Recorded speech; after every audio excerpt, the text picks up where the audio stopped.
Hello and welcome to YCZ classes.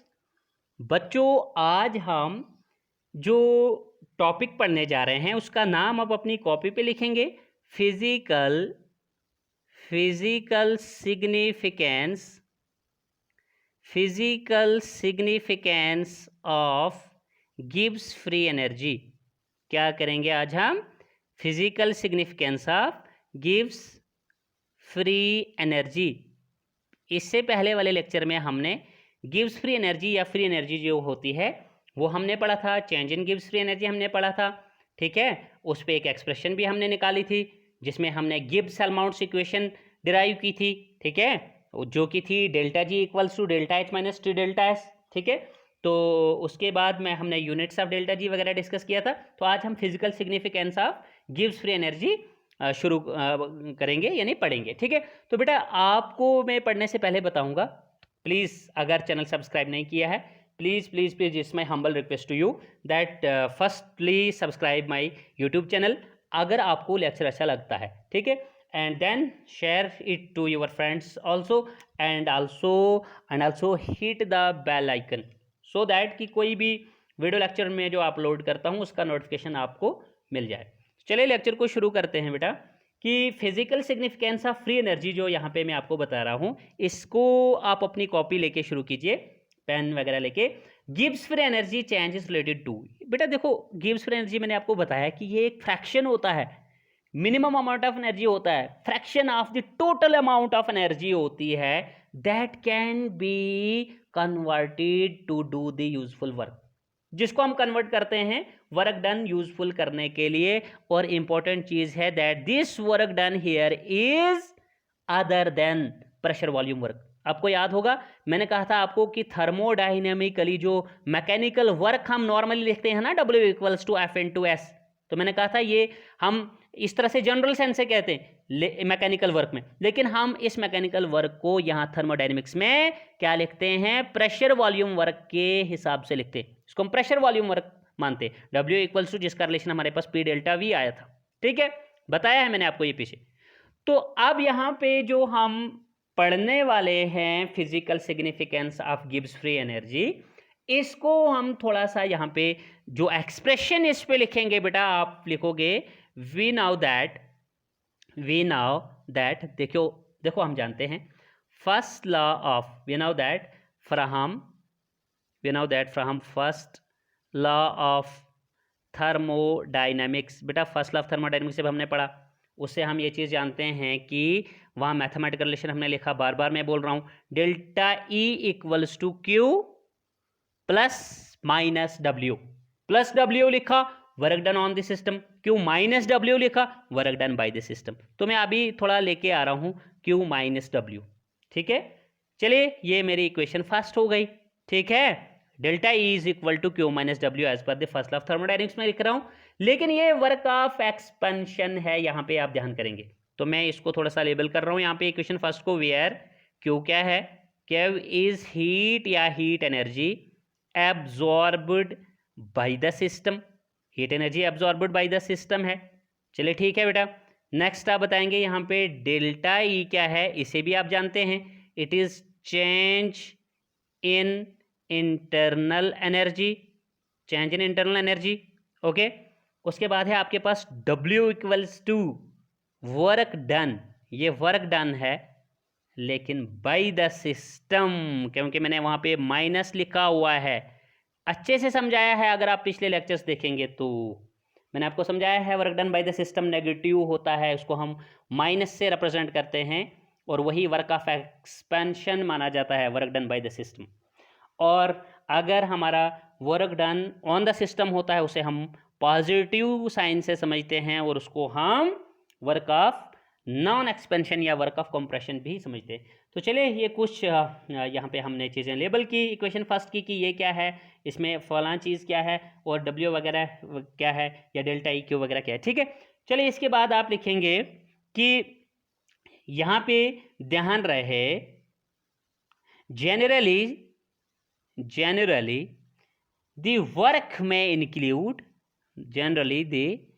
work may include here कि ये जो work होता है जनरल सेंस से अगर हम देखेंगे, में इंक्लूड वर्क ऑफ एक्सपेंशन। अब हमें क्या मालूम, अगर आप लिखते हो फर्स्ट लॉ ऑफ थर्मोडायनेमिक्स से delta E equals to Q plus minus W, भाई ये आपका work done on the system और बाय द सिस्टम दोनों हो सकता है। तो फिर उसी हिसाब से मैं यहाँ पे बता रहा हूँ generally the work, generally speaking the work में include the work of expansion as well as work of non expansion. इसमें वर्क ऑफ एक्सपेंशन भी आ सकता है और इसमें वर्क ऑफ नॉन एक्सपेंशन भी आ सकता है, which can be used to, और जिसको हम आगे किसके लिए इस्तेमाल कर सकते हैं, which can be used to do the useful work, which can be used to do the useful work.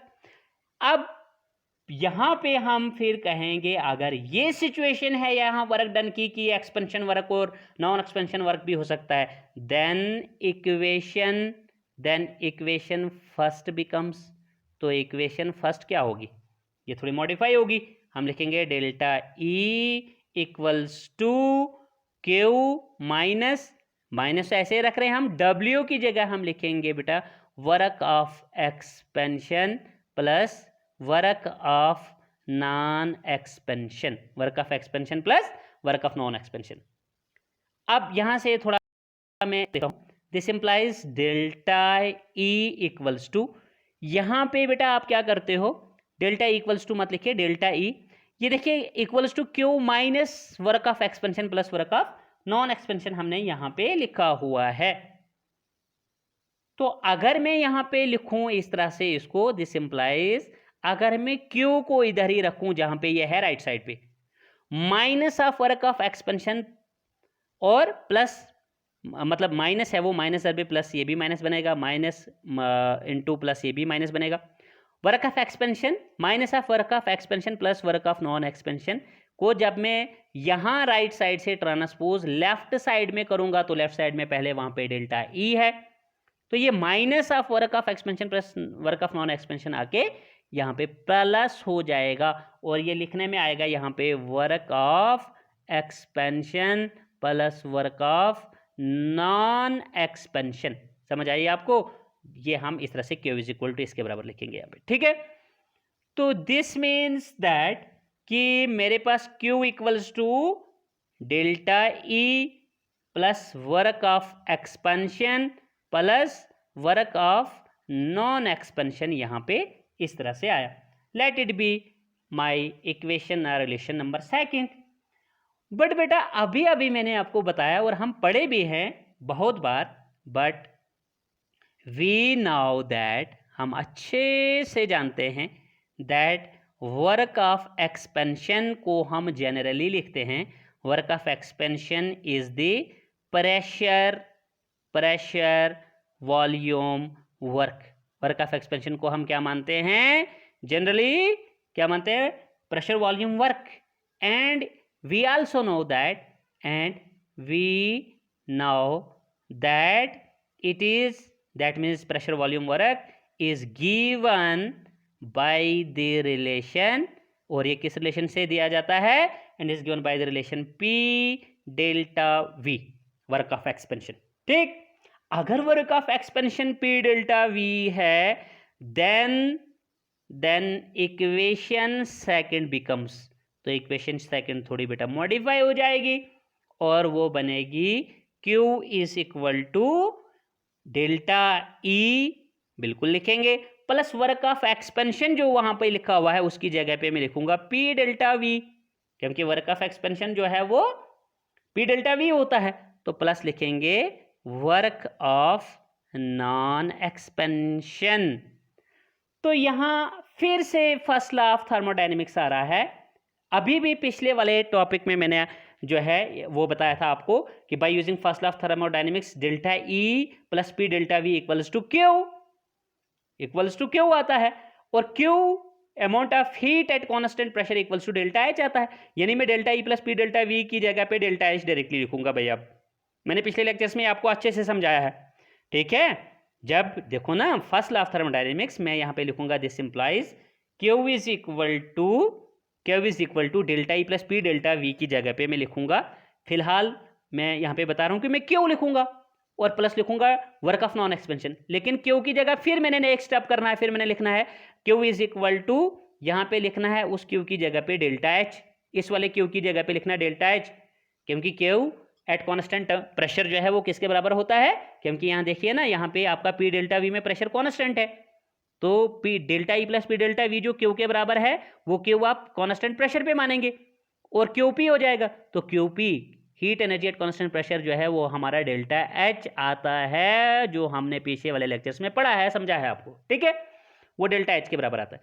तो देखिए अब मैं delta E plus P delta V के बजाय डायरेक्टली लिखूंगा अब Q is equal to delta H और plus लिखूंगा work of non expansion, this will be my, ये होगा मेरे पास नेक्स्ट रिलेशन बेटा, let it be our equation number, ठीक है, इसको मैं इक्वेशन नंबर क्या दे देता हूँ, 4th दे देता हूँ। थर्ड इक्वेशन है आपकी Q equals to delta E plus P delta V और plus work of non expansion, ये आ गया है क्यू इज इक्वल टू, ठीक है, Q is equal to delta E plus P delta V plus work of non expansion, जो ये वाला रिलेशन है ना, ये आपकी इक्वेशन 3rd है बेटा।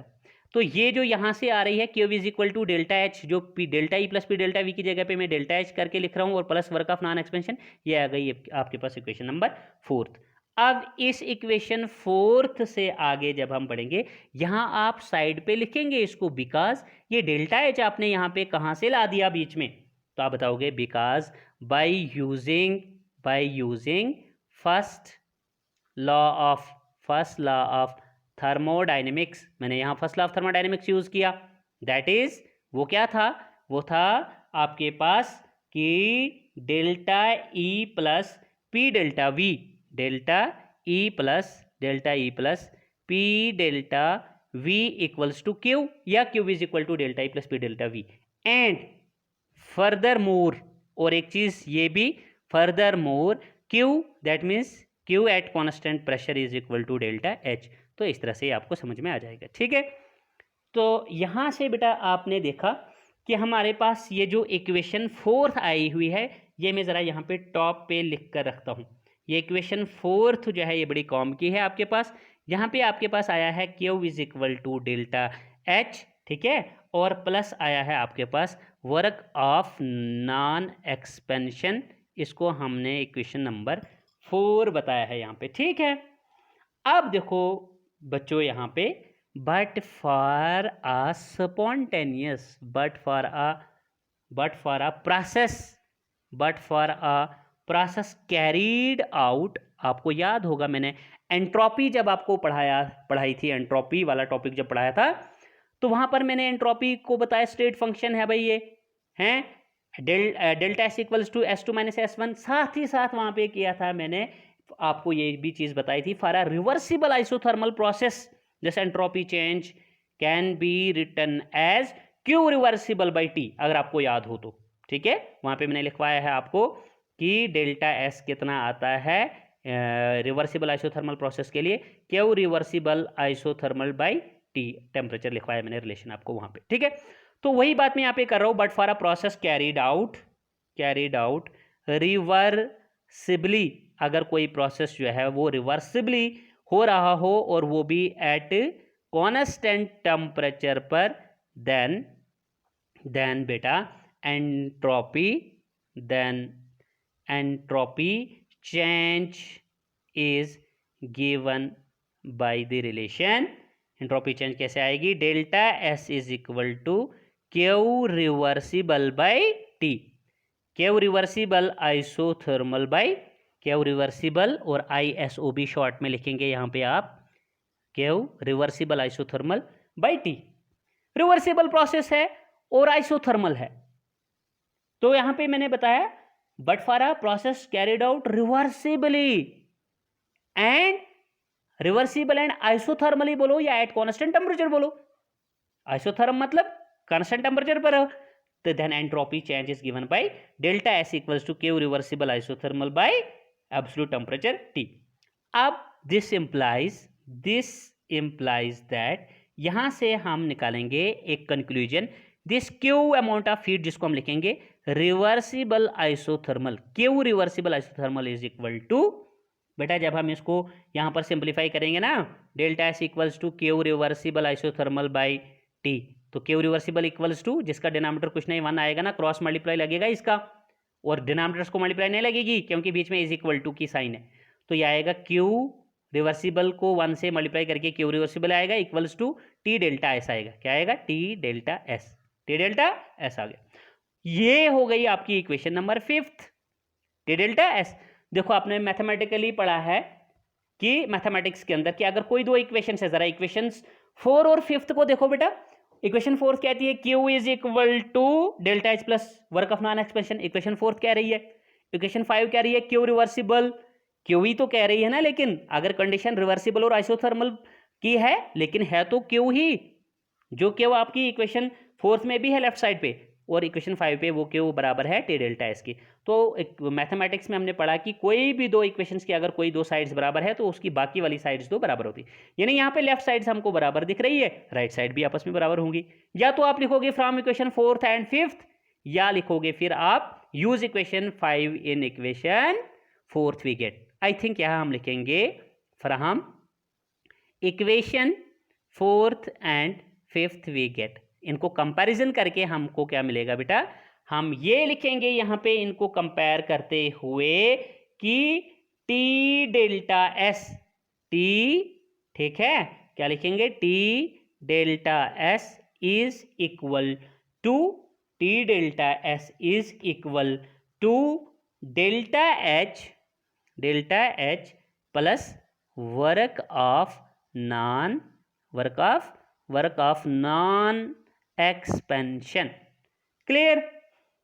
दिस नाउ इंप्लाइज दैट ये वर्क ऑफ नॉन एक्सपेंशन कहां पे है बच्चों, राइट साइड पर है। अगर मैं इसको ट्रांसपोज करूं लेफ्ट साइड पे तो ये माइनस हो जाएगा। ये डेल्टा एच जो है ये अपनी राइट साइड पर ही है, और टी डेल्टा एच को जब मैं ट्रांसपोज करूंगा कहां पे, राइट साइड पर, तो ये माइनस आकर हो जाएगा।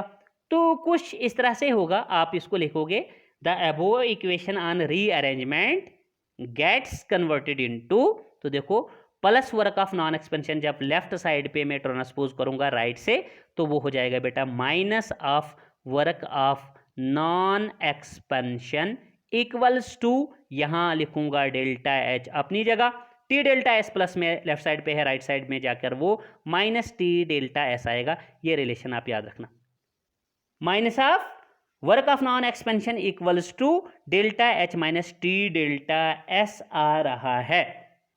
तो अगर मैं आपको यहां पर बता दूं कि आपने कहीं पे पढ़ा delta H equals to minus T delta S, हैं, पूछो आपने आपको वीडियो को पॉज करके, तो हाँ डेफिनेटली पढ़ा। कहां पे, गिब्स हेल्महोल्ट्ज इक्वेशन, GHE में पढ़ा अभी हमने पीछे कि delta H minus T delta S equals to delta G, या delta G equals to delta H minus T delta S. तो अगर हम गिब्स हेल्महोल्ट्ज इक्वेशन को इसमें यूज करेंगे ना, तो हमको यहाँ पे कुछ और मिलेगा। हम पहले यहाँ इसको इक्वेशन नंबर 6 कहते हैं, और इस इक्वेशन 6 में हम क्या लिखेंगे, now by using Gibbs Helmholtz equation in equation 6th we get. Equation 6 में जरा गिब्स हेल्महोल्ट्ज इक्वेशन को यूज करो और आपकी इक्वेशन 6 थोड़ी मॉडिफाई हो जाएगी, जो कि बनेगी minus of work of non expansion is equal to, जहां लिखा था delta H minus T delta S, वहां बेटा हम लिखेंगे इक्वल्स टू डेल्टा जी, क्योंकि ये डेल्टा जी के बराबर है ना। गिब्स हेल्महोल्ट्ज इक्वेशन तो है ना delta G equals to delta H minus T delta S, तो delta H minus T delta S तो हमको यहाँ रिलेशन में दिया है, उसको हमने डेल्टा जी के बराबर कर दिया, लिख दिया उस इक्वेशन के मुताबिक कि भाई ये इसके बराबर होती है, ठीक है। तो दिस इंप्लाइज दैट, अगर हम लिखेंगे वर्क ऑफ नॉन एक्सपेंशन के साथ, आप देख रहे हो यहाँ नेगेटिव साइन है, तो इसको हम और करके लिखेंगे work of, this implies work of non expansion is equal to, इस माइनस को आप ट्रांसपोज कर दीजिए राइट साइड पे, डेल्टा जी के साथ वो ये अटैच हो जाएगी और ये आ जाएगा डेल्टा जी के साथ minus work of non expansion equals to negative sign of delta G. ये आपकी हो गई बेटा इक्वेशन नंबर 7। इक्वेशन नंबर 7, ये इक्वेशन नंबर 7 आपको क्या कहती है, ठीक है, ये एक क्राइटेरिया बन जाएगा यहाँ पे आपका एक स्पॉन्टेनियस प्रोसेस के लिए कि फ्री एनर्जी कैसी होनी चाहिए अगर प्रोसेस स्पॉन्टेनियस है। तो ये यहाँ से आपको बोल रहा है कि फ्री एनर्जी आपकी नेगेटिव होनी चाहिए, फ्री एनर्जी की वैल्यू माइनस में होनी चाहिए। Negative value of free energy favours the process to consider it as spontaneous. ठीक है, तो यहाँ से आगे आप बताओगे since that work of non expansion, ये लिखेंगे आप, since work of non expansion जो है यही है इज द यूजफुल वर्क, जो कौन करवाती है useful work, free energy. Hence the decrease, इसीलिए आप यहां बताओगे hence the decrease in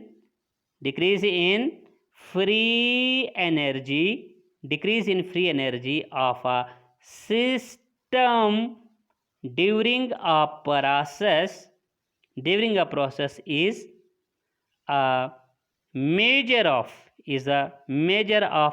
maximum useful work done during the change। Okay, तो बेटा यहाँ पे आप लास्टली बताओगे सो फॉर अ सिस्टम, एक स्टार पॉइंट में आप इसको कंक्लूड करके लिखोगे, so for a system to be spontaneous. अब अगर आपसे कोई पूछे कि बताओ एक स्पॉन्टेनियस सिस्टम के लिए, स्पॉन्टेनियस प्रोसेस के लिए क्या होती है गिब्स फ्री एनर्जी की value. So for a system to be spontaneous, comma the free energy of the process or the system should become, वो क्या हो जानी चाहिए, फ्री एनर्जी सिस्टम या प्रोसेस की क्या हो जानी चाहिए अगर प्रोसेस स्पॉन्टेनियस होना हो, शुड बिकम नेगेटिव, ये माइनस हो जानी चाहिए, यानी ये यूटिलाइज हो जानी चाहिए, फ्री एनर्जी जो है वो इस्तेमाल हो जानी चाहिए, उसमें डिक्रीज आना चाहिए, यानी वो नेगेटिव होनी चाहिए। तो negative value in free energy will favours the process to consider it as a spontaneous process. मतलब अगर प्रोसेस आपके पास अगर बेटा फ्री एनर्जी नेगेटिव आ रही है, डिक्रीज आ रही है, तो तभी जाकर आपका जो प्रोसेस है वो स्पॉन्टेनियस प्रोसेस कहलाएगा। तो आज के लेक्चर में हम इतना ही पढ़ेंगे। अब हमारा एक ही लेक्चर रहेगा बेटा, एक ही टॉपिक रहेगा जिसमें हम ये लास्ट मैंने आपको बताया था, हमने पीछे वाले लेक्चर्स में एक जगह पे पढ़ा था बेटा ड्राइविंग फोर्स और स्पॉन्टेनिटी ऑफ अ प्रोसेस, ठीक है, या driving force for a spontaneous process पढ़ा था। उसमें हमने पढ़ा था criterion in terms of enthalpy पढ़ा था, criterion in terms of entropy पढ़ा था।